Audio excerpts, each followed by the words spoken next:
Hello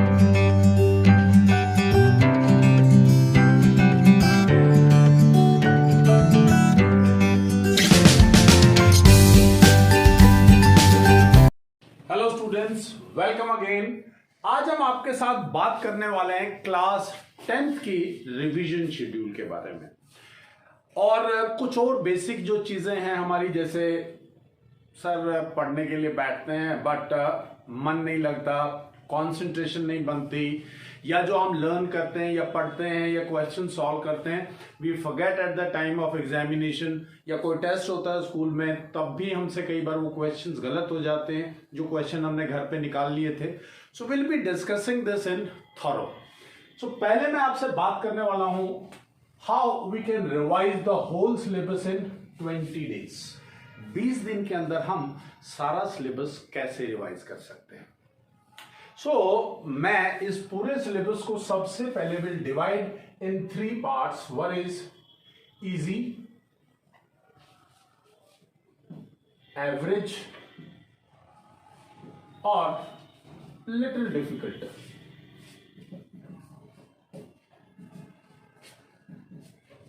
little difficult. अब जो easy chapters हैं, जैसे चैप्टर नंबर 1, चैप्टर नंबर 2, ये हमें बहुत आसानी से समझ में आते हैं। ऐसे ही आपके पास है chapter number 11, that is construction, chapter number 14 and chapter number 15, real numbers, polynomials, construction, statistics and probability. अब these are the chapters जो हमें काफी हद तक क्लियर हैं, या अगर हम थोड़ा सा भी टाइम लगाते हैं तो बहुत आसानी से जल्दी समझ में आने वाले चैप्टर्स हैं। अब ये जो 5 चैप्टर्स हैं, ये 5 चैप्टर अगर हम चाहें तो we can complete them in 5 days. ये 5 दिन में कंप्लीट होने वाले चैप्टर्स हैं अगर आप थॉरोली इनको तैयार करते हैं। फिर आपके पास एवरेज वाले कौन से चैप्टर्स हैं जो हमें बहुत आसानी से हम कर पाते हैं, जैसे chapter number 3, 4, 5, linear equations in 2 variables, linear equations in 2 variables, quadratic equations, chapter number 5 that is AP। ये वो चैप्टर्स हैं जो हमें आसानी से समझ में आते हैं। ऐसे ही थोड़ा सा एवरेज है, यानी इजी से हम थोड़ा सा आगे हैं, chapter number 7 that is coordinate geometry,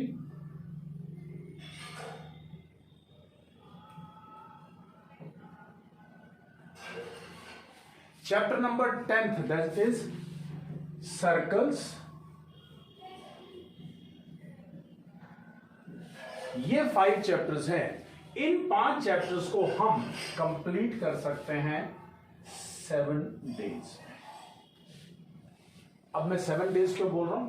chapter number 10th will take 1 day, chapter number 7 will also take 1 day, chapter number 4 will also take 1 day.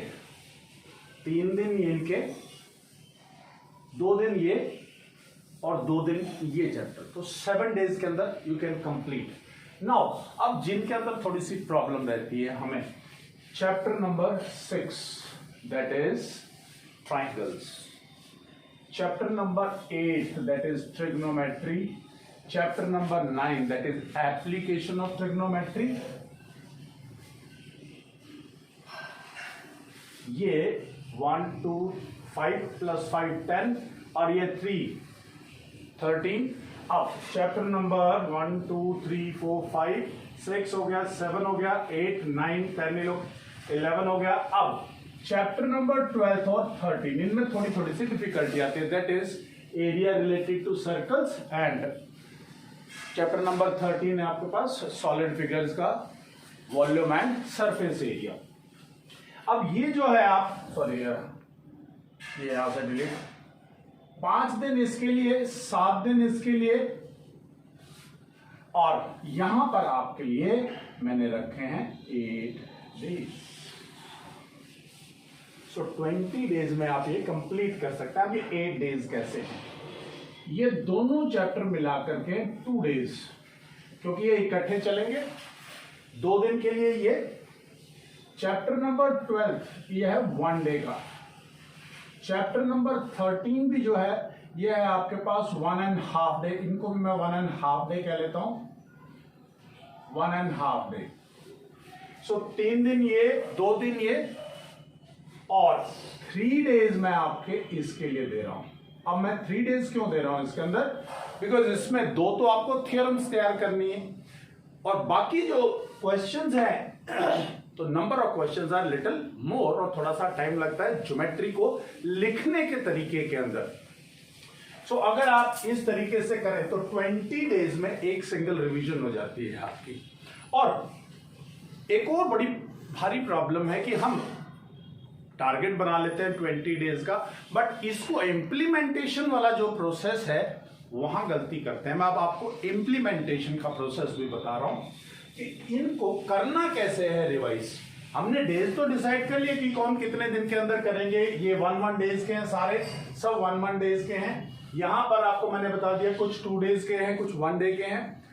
लेकिन जिस वक्त हम करने बैठते हैं हम उसको टारगेट को कई बार अचीव नहीं कर पाते। सो व्हाट टू डू कि वो टारगेट अचीव हो, तो इसके लिए आपको क्या करना है, you have to make a table for each of the chapter.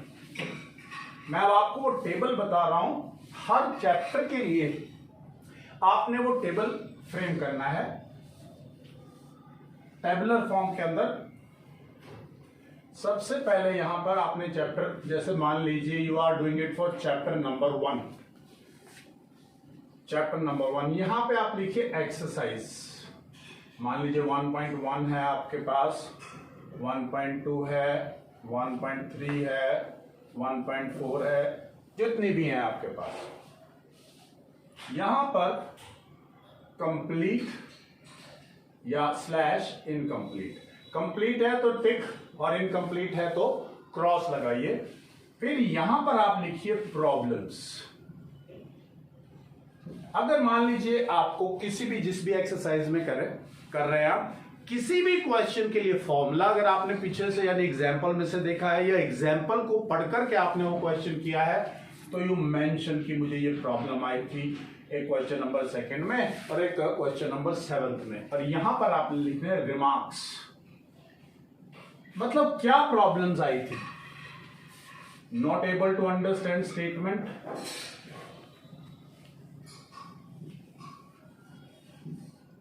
या फॉर्मूला नॉट लर्न, या कैलकुलेशन मिस्टेक, या not able to understand how to write it. तो जो भी आपकी प्रॉब्लम है वो आपने यहां पे मेंशन कर दी। और ये चीज, ये पेन से, ये आपको पेंसिल से यूज करना है, ताकि आप पहले आपने नहीं किया तो आपने क्रॉस लगाया, फिर आपने कर लिया तो आपने टिक मार्क। लेकिन ये जो क्वेश्चंस नंबर, जो भी प्रॉब्लम्स थी, ये हमेशा पेन से लिखना है आपको, ताकि जब आप एग्जामिनेशन, फाइनल एग्जामिनेशन के लिए प्रिपेयर कर रहे हो, आपको मालूम हो कि मुझे किन किन क्वेश्चंस के अंदर प्रॉब्लम आई थी, सो दैट उन क्वेश्चंस को आप दोबारा से रिवाइज कर सकें। सो ये आपके पास क्वेश्चंस लिखे गए और प्रॉब्लम लिखी गई। उसके बाद इन क्वेश्चंस को आपने समझना है, चाहे आप अपने टीचर के पास जाकर के समझिए, अपने दोस्तों के साथ डिस्कस करके समझिए, या देयर आर इन्यूमरस वेज, आप किसी भी तरीके से उसको समझिए, लेकिन आपको ये एग्जैक्टली पता हो कि मुझे समझना क्या है इसमें। कई बार क्या होता है, हम उस क्वेश्चन को समझने के लिए बोल देते हैं और कोई भी टीचर उसको समझा देता है, लेकिन जो हमारी प्रॉब्लम थी उसके ऊपर एम्फेसिस नहीं दिया जाता। मुझे हो सकता है स्टेटमेंट ही समझ में ना आ रही हो और टीचर उस क्वेश्चन को सॉल्व करके रख दे, स्टेटमेंट के बारे में डिस्कशन ही ना हो आपके साथ। सो आपसे रिक्वेस्ट है कि बताइए पहले कि सर मुझे प्रॉब्लम क्या आई थी इसके अंदर, या मैम मुझे क्या प्रॉब्लम आई थी इस क्वेश्चन के अंदर। तो एक दूसरी चीज, सर कंसंट्रेशन नहीं बनती है, we are not able to sit for longer period of time. तो बेटे सबसे इंपॉर्टेंट चीज है how to sit for the longer period of time. Number 1, अपना जो सिटिंग प्लेस है, क्योंकि मैथमेटिक्स कभी भी आप बेड के ऊपर बैठ करके नहीं कर सकते, you need a table and a chair. So sitting place पे एक वाटर बॉटल रखिए और फ्रूट्स रखिए। जो भी सीजनल फ्रूट्स हैं, इस वक्त सबसे ज्यादा आपके पास ग्रेप्स आ रहे हैं, आपके पास ऑरेंजेस हैं, आप गवावाज है, आप कुछ भी इनमें से फ्रूट्स रखिए। और please do not cold drinks नहीं रखेंगे, नो कोल्ड ड्रिंक्स, पानी पीजिए जितना आप पी सकते हैं। अब ये चीजें आपके पास रहेंगी, आपका मन लगेगा, आप अपने सिटिंग प्लेस पे ये चीजें रखिए। और जब भी ये आप बनाते हैं टेबल, ये टेबल्स आप अपने सामने, जहां पर भी आपका टेबल है उसके सामने वॉल के ऊपर डबल टेप से ये चीजें चिपकाएं, ये आपको इंस्पायर करेंगी। प्रॉब्लम यही है कि हम अपनी इंस्पिरेशन छोड़ देते हैं, क्योंकि चाहे टीचर की तरफ से इंस्पिरेशन हो, चाहे पेरेंट्स की तरफ से इंस्पिरेशन हो, it stays for a very very less time. आप जब अपने आप को खुद इंस्पायर करते हो, it stays for the longer period of time. So आप अपने आप को इंस्पायर करने के लिए ये चीजें अपने सामने रखिए, अपना प्लान सामने रखिए, मुझे आज क्या करना है और कितना करना है। उसके बाद मान लीजिए आपने एक चैप्टर रिवाइज कर लिया, समटाइम स्टूडेंट से सर हमने पूरा रिवाइज किया था but at the time of examination हम भूल गए, हमसे हुआ ही नहीं, वो क्वेश्चन निकल ही नहीं रहा था। उसका बेसिक रीजन क्या है कि जब हमने ये कंप्लीट कर लिया, हम इसको रिकैप्चुलेट नहीं करते। अब रिकैप्चुलेट करने का क्या तरीका है, जब भी आपका कोई चैप्टर कंप्लीट हो जाता है उसके बाद sit for 5 to 10 minutes, close your eyes and revise, यानी tell that chapter to yourself. अगर आपने वो चैप्टर 5 घंटे के अंदर कंप्लीट किया है तो it will just take 5 minutes, because आपके सामने वो पूरी पिक्चर, आपका माइंड आपको वो पूरी पिक्चर वापस दिखाएगा। आपको कहां कहां प्रॉब्लम्स आई थी वो बिल्कुल आपको वो सब चीजें नजर आएंगी, और जो जो आपने स्ट्रॉन्ग पॉइंट्स थे, यानी जो जो उसमें कंसेप्ट्स यूज किए थे, जो जो फॉर्मूलाज यूज किए थे, वो सब आपका ब्रेन आपको बता देगा। और ये रिकैप्चुलेशन होगी, आप कभी भी इस चीज को फिर नहीं भूलेंगे। सो मैं आपको ये बता रहा हूं, 20 डेज में अगर आप एक बार रिवाइज कर सकते हैं, अगली बार ये 20 डेज से कम लगेगा आपको, और उससे अगली बार उससे कम लगेगा, क्योंकि आपके प्रॉब्लम्स जो हैं वो अब सॉल्व होती चली जाएंगी जिसमें आपको टाइम लग रहा था। तो I hope up to examination आप 4 to 5 रिविजन्स कर सकते हैं।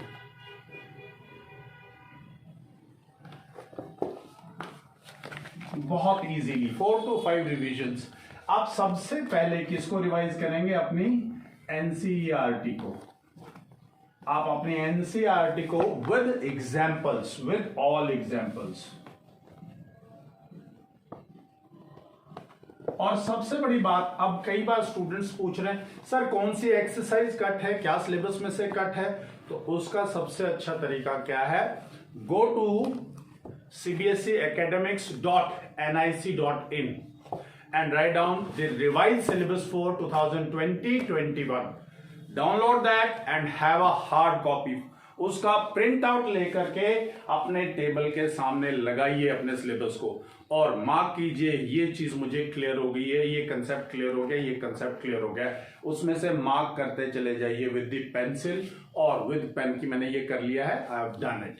सो ये जो कंफ्यूजन है कि ये आएगा या नहीं आएगा, सो वो भी आपका खत्म हो जाएगा। और अगर फिर भी कोई प्रॉब्लम आती है तो डू कमेंट मी कि sir is this concept is there in your syllabus और not, definitely I will tell you. So आप रिवीजन स्टार्ट कीजिए और अपने आप को खुद मोटिवेट कीजिए। Nobody else can motivate you the way you will motivate yourself. Thank you very much.